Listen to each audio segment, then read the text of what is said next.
Good afternoon, children. Now we are going to start our chapter 1 Resources and Development from Geography.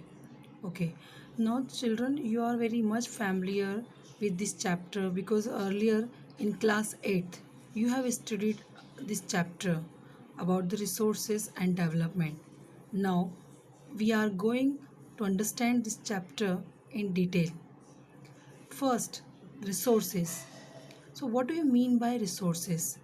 Resources, everything in our environment which can be used to satisfy our needs and is technologically accessible, economically feasible, and culturally acceptable is termed as resources.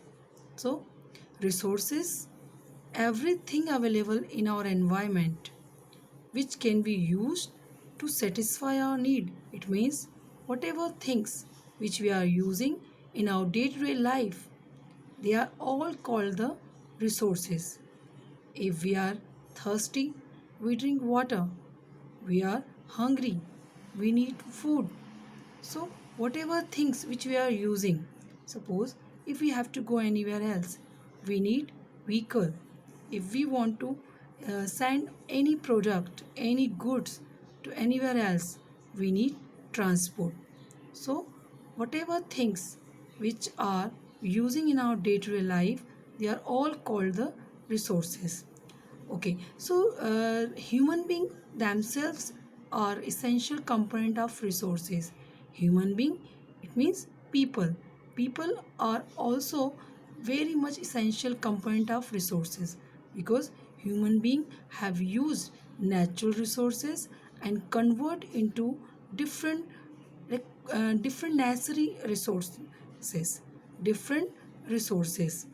Human being use natural components like water, soil, trees, and many more components.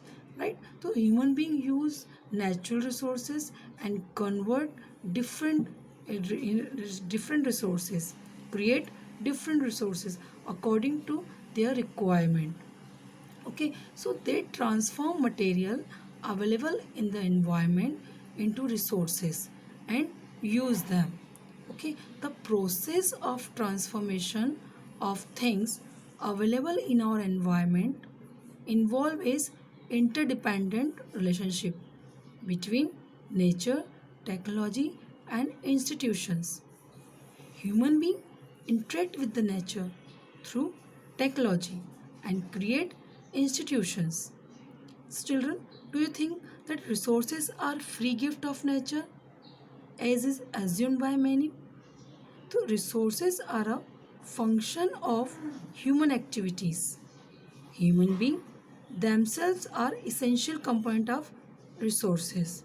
Okay, so children, now these resources can be classified in the following way. Resources can be classified in the following way.